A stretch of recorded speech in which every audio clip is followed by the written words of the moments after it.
related to the 3 points discussed. Sir ఒకసారి కిందికి దించండి sir please down the paper please Okay. Okay please Is it if clear? Possible enlarge the It is not the slide PPT, it is Word document.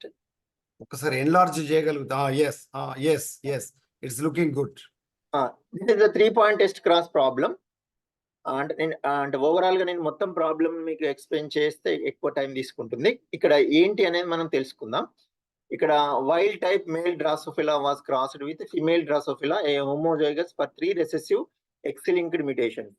బ్రిస్టిల్స్, eyes and wings. ఇక్కడ 3 characters తీసుకున్నారు. బ్రిస్టిల్స్ అంటే రోమాల్ లాంటి కేశాలు లాంటివి, ice అంటే కళ్ళుకు సంబంధించిన character, wings అంటే రెక్కలు. F1 progeny. F1 progeny వచ్చింది మనకు. ఈ F1 progeny ఏం చేస్తాం మనం? Inter cross produce F2 progeny which are then classified and counted. F1 మనం ఏం చేస్తున్నాం? టెస్ట్ క్రాస్ క్లోన్ చేస్తే మనకి F2 progeny-లో ఈ వాల్యూస్ వచ్చినాయండి టోటల్ గా. 6 type of combinations along with parentals. Just ఇక్కడ ఈ ప్రాజనీస్ చూడండి, మీకు ఇక్కడ ఏం అర్థం అవుతుందంటే హైయెస్ట్ వాల్యూ ఉంది ఇక్కడ 1158 ఒకటి ఉంది, 1458 ఉంది. అంటే పేరెంట్ లో జీన్ ఇలా ఉందన్నమాట. SC, EC, CV, these are the genotypes. These genotypes indicate the particular phenotypic character, respective phenotypic character. ఇక్కడ SC plus, EC plus, CV plus అంటే ఒకటి వైల్డ్ వన్, ఒకటి మ్యూటెంట్ అన్నమాట. సో ఇది హైయెస్ట్ వాల్యూ ఉంది కాబట్టి పేరెంటల్ క్రాస్. ఇక్కడ చూడండి సేమ్ సిమిలర్ జీన్ ఉందా? ఎస్సి ఉంది, ఎస్సి ప్లస్ ఉంది, ఓకే. ఇక్కడ ఈసీ ఉంది, ఈసీ ప్లస్, కానీ ఇక్కడ ఈసీ ప్లస్ ఈసీ ఉంది. అంటే ఇక్కడ ఏమైనట్టు? ఇక్కడ ఏమైంది? ఇక్కడ ఇవి రెండు EC plus, CV plus, EC CV plus. So ఇక్కడ ఇది చూడండి ఒకసారి, ఇది పేరెంట్ కి ఎలా ఉందో చూడండి. ఇక్కడ ఇది పేరెంట్, దీనికి డిఫరెంట్ ఏంటి అంటే ఇక్కడ ఈసీ ఉంది, అంటే ఇక్కడ జీన్ ఎక్స్చేంజ్ అయింది అనమాట. సో కాబట్టి ఇక్కడ క్రాసింగ్ ఓవర్ జరిగింది. అంటే 163, 130. ఇక్కడ SCO అంటే single cross over at region 1. ఇక్కడ చూడండి, ఇక్కడ దీంతో కంపేర్ చేసుకోవాలి మనం. This is parental type. ఇక్కడ ఏం జరిగిందో చూడండి, ఇక్కడ సేమ్ ఉన్నాయా? SC plus same, EC plus same, but CV plus లేదు, సివి ఉంది ఇక్కడ. అంటే ఇక్కడ క్రాసింగ్ ఓవర్ జరిగింది. అంటే ఇక్కడ ఈ వాల్యూస్ ఏమొచ్చినాయి? 192, 1 అంటే రీజన్ 2. ఇది సింగిల్ క్రాస్ ఓవర్ రీజన్ 2. ఇక్కడ only very less number of recombinants are formed. So ఇక్కడ 1 వచ్చింది కాబట్టి ఇది డబుల్ క్రాస్ ఓవర్ అని మనం బ్లైండ్ గా చెప్తాం అనమాట. These are parental types. This is SCO1, this is SCO2, these are the double cross overs. ఇప్పుడు ఈ డాటాలో ప్రాజనీ వాల్యూస్ తెలుసుకున్న తర్వాత మనం ప్రాబ్లంలోకి వెళ్ళాలి. సో ప్రాబ్లంలోకి వెళ్ళేటప్పుడు ఏం చేస్తాం? మనం ఫార్ములాను వాడాలి. ఏం ఫార్ములా వాడాలని చెప్పాను? మ్యాప్ డిస్టెన్స్ లో మనం we can use the formula that is number of recombinants by total progeny into 100. So ఇక్కడ ఏ జీన్ మధ్య క్రాసింగ్ ఓవర్ జరిగింది అనేది మనం రీజన్ బట్టి రాసుకొని వాటి వాల్యూస్ ని కనుక్కుంటాం అన్నమాట. సో ఇక్కడ ఈసీసివి మధ్య 192 ప్లస్ 148 ఇది single cross over values, plus double cross overs 2 ఉన్నాయి. బై డివైడెడ్ బై 3248 ఇంటూ 100 చేస్తే మనకి ఇది 0.105 మోర్ గా వచ్చింది. అంటే ఇంటూ 100 తో చేస్తే 10.5 అవుతుంది. ఇక్కడ చూడండి, ఇది ఒక సింగిల్ క్రాస్ ఓవర్ దగ్గర 163 ప్లస్ 130, వాటికి డబుల్ క్రాస్ ఓవర్స్ యాడ్ చేసినాం. బై టోటల్ ప్రాజనీ ఇంటూ 100 ఎంత వచ్చింది? 9.1. ఈ 2 వాల్యూస్ తో పాటుగా మనం డబుల్ క్రాస్ ఓవర్ కూడా చూసుకోవాలి. డబుల్ క్రాస్ ఓవర్ వాల్యూస్ ఎట్లా వస్తాయి? ఇది double cross over value. So 1 plus 1 by 3248, that is the double cross over. ఇక్కడ non cross overs, single cross over, double cross over, total frequency, ఇది recombination frequency.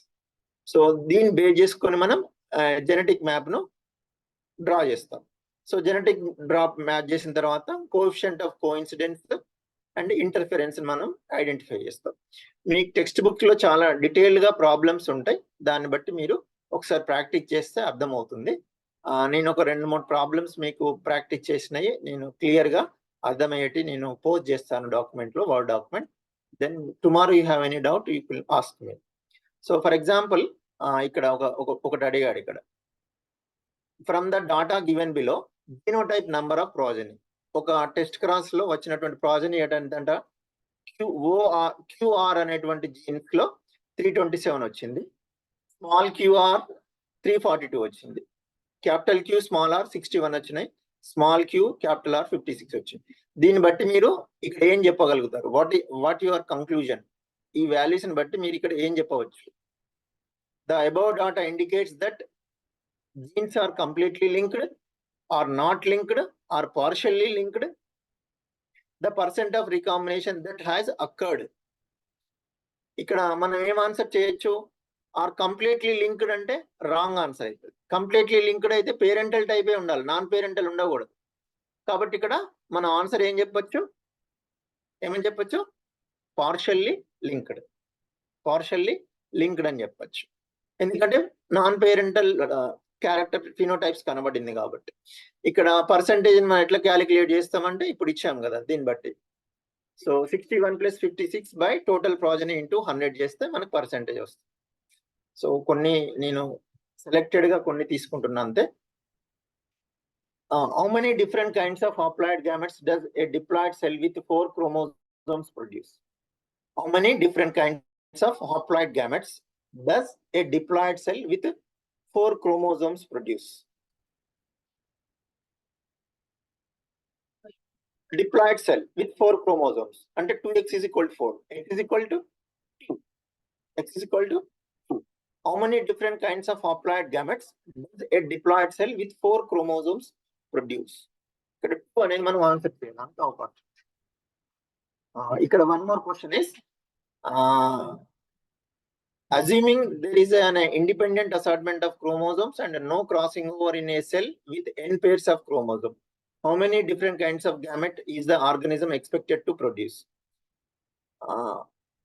Chromosome లోని జన్యువుల మధ్య independent assortment అనేది ఉన్నట్లయితే, క్రాసింగ్ ఓవర్ జరగకపోతే, ఆ chromosome లోని జన్యువులు n నెంబర్ ఆఫ్ గ్యామెట్స్ ని ఉత్పత్తి చేస్తాయని అంటున్నాడు. అంటే ఆన్సర్ మనం జెనెటిక్స్ చెప్పేటప్పుడు ఫస్ట్ క్లాస్ చెప్పేటప్పాను. పవర్ ఆఫ్ n అనే ఫార్ములా ఇక్కడ వర్తిస్తుంది. ఎందుకంటే ఇక్కడ ఏం వాడాడు? ఇండిపెండెంట్ అసార్ట్మెంట్ అన్నాడు. లింక్ క్రాస్ ఓవర్ జరగట్లేదు అంటున్నాడు. వాటి క్రాస్ ఓవర్ జరగనప్పుడు, ఇండిపెండెంట్ అసార్ట్మెంట్ ఉన్నప్పుడు మనం ఈ ఫార్ములా వాడతాం. 2 to the power of n అనేది మెండెలియన్ జెనెటిక్స్ కింద వస్తుంది. అక్కడ అంత సంఖ్యలో గ్యామెట్స్ అనేవి ఫామ్ అవుతాయని మనం చెప్పొచ్చు. ఇక during the phase of meiosis crossing over takes place మనకు తెలుసు. ప్రోఫేజ్ ఆఫ్ మియాసిస్ 1 అని తెలుసు. సో ఇలాంటి కొన్ని ప్రాబ్లమ్స్ మనల్ని ఎగ్జామ్ లో అడగడానికి స్కోప్ ఉంటుంది కాబట్టి, సో జస్ట్ ఇక్కడ ఇది ఒకటి చెప్పండి చూద్దాం. This is very important. Today's class. The recombination frequency between gene A, C is 17%. Between B and C is 26%. What is the sequence genes in the chromosome? దీంట్లో మీరు ఇది అర్థమైతే నేను చెప్పింది మీరు ఈజీగా చేయగలుగుతారు. ఫర్ ఎగ్జాంపుల్ AC అన్నాడు. This is A place. This is C place. This is 17. How much it is distance? 17. And BC, maybe B ఇక్కడ ఉంది అనుకుందాం మనం. నెక్స్ట్ అనుకుందాం, just assume it. Okay, so BC మధ్య దూరం ఎంత ఉంది? That is called as 26. So what is the sequence of the genes? So ABC అనే ఆర్డర్ ఉంటుందా, ACB ఉంటుందా, BAC ఉంటుందా? సో ఫర్ ఎగ్జాంపుల్ ఇక్కడ మనం BC మధ్య దూరం ఎంత ఉందంటున్నాం? 26 అంటున్నాం. 26 లోనే ఏ వాల్యూ ఉండాలి? 17 ఉండాలి. అర్థమైందా? 26 లోపలనే ఏ వాల్యూ ఉండాలి? 17 ఉండాలి. అంటే ఇప్పుడు మనం ఏం రాసుకోవాలి? B చివరన రాసుకోవాలి, C చివరన రాసుకోవాలి. ఇది టోటల్ 26 కదా. ఇప్పుడు ఇక్కడ మధ్యలో ఎవరు ఉండే అవకాశం ఉంది? ఏ ఉండే అవకాశం ఉంది. అరిగెట్ మై పాయింట్. ఏ ఉండే అవకాశం ఉంది. కాబట్టి AC ఇక్కడ ఏ ఉంటే, ఇక్కడ ఏ ఉంటే AC మధ్య డిస్టెన్స్ ఎంత వస్తుందండి? 17 వస్తుంది. ఓకేనా? 17 వస్తుంది. కాబట్టి ఇప్పుడు BA మధ్య దూరం ఎంత అవుతుంది? 26 మైనస్ 17. 26 మైనస్ 17 అంటే 9. అంతేనా? సో ఇట్లా ఇప్పుడు ఆర్డర్ ఏంటిది? కరెక్ట్ జీన్ ఆర్డర్ ఏంటిది? What is order? It is the correct answer. BAC is the correct answer. ACB కాదు. ACB is the wrong. Are you followed? So in this way, we can explain like this. Are you followed? Okay. So next to last one is, in a test class between two linked genes having 50% crossing over between them, what phenotypic ratios you are expected? Anybody says? In a test class between two linked genes having 50% of crossing over between them, what phenotypic ratios are progeny takes place? ఇక్కడ మీరు గమనించాల్సింది ఏంటంటే, test cross ప్రాజనీ ఎంత వస్తుంది మనకు? 1:1:1 4 1s వస్తాయి కదా. కానీ ఇక్కడ ఏమంటున్నాడు, 50% క్రాసింగ్ ఓవర్ ఉంది అంటున్నాడు వాటి మధ్య జన్యువుల్లో. కాబట్టి మనకి ఈ రేషియో రాంగ్. ఈ రేషియో రానే రాదు అసలు. ఇందులో ఏ వస్తుంది మరి? ఇఫ్ క్రాసింగ్ ఓవర్ లేకపోతే ఇది కరెక్ట్ ఆన్సర్, క్రాసింగ్ ఓవర్ ఉంది కాబట్టి ఇది కరెక్ట్ ఆన్సర్. క్రాసింగ్ ఓవర్ లేకపోతే ఏమైతుంది? E1 కూడా పేరెంటల్ గానే ఉంటది. ఓకేనా? E1 కూడా పేరెంటల్ లాగానే ఉంటది. కాబట్టి అప్పుడు మనకు క్రాసింగ్ ఓవర్ లేనప్పుడు వచ్చేటువంటి రేషియో ఎంత వస్తుంది? 2:2:2.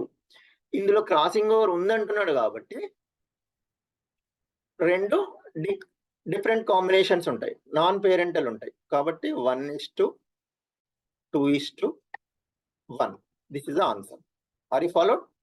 1:2:1 ఎందుకు వచ్చింది అంటే, ఇక్కడ 50% క్రాసింగ్ ఓవర్ జరుగుతుందని చెప్తున్నాడు కాబట్టి 1:2:1 వస్తుంది. ఒకవేళ జరగదు అని చెప్పాను అనుకోండి, నేను అసలు క్రాసింగ్ ఓవరే లేదు 0% అంటే అప్పుడు ఆన్సర్ ఏమొస్తుంది? 2:2 వస్తుంది. ఎందుకంటే సిమిలర్ పేరెంట్ టైప్స్ ఉంటాయి. So this is the thing. Today we explain about how to construct the genetic maps and what is the significance of the genetic maps and all these things. Today's class, this is the. Thank you, Padal Tirupati sir. If you have any regarding doubts, I will explain now or today or tomorrow also. Okay. My dear friends, regarding of today's test class, 2-point test class and 3-point test class, and some of the problems related to test class, sir has clearly explained. Really, it is very, very tough to the, even though the faculty members, those who are belongs to the plant sciences, even though me. So this is most important area for all competitive exams. Without test class, without problems of the test class, there is no competitive exams. Even though JL, DL, Gurukula JL, DL, and also the CP gate also. So my dear friends, listen, you have already listened the wonderful class has given by our eminent resource person, Dr. Gogikar Bhagirath Garu. Really wonderful. This video definitely sent to the WhatsApp group, and also listen, if you have any doubt regarding of today's class, you may also ask our sir in tomorrow class, no doubt at all. Anyway, thank you very much, Dr. G. Bhagirath Garu. Wonderful Thank you. sessions. Really, it's a wonderful sessions. Thank you, sir. Thank you.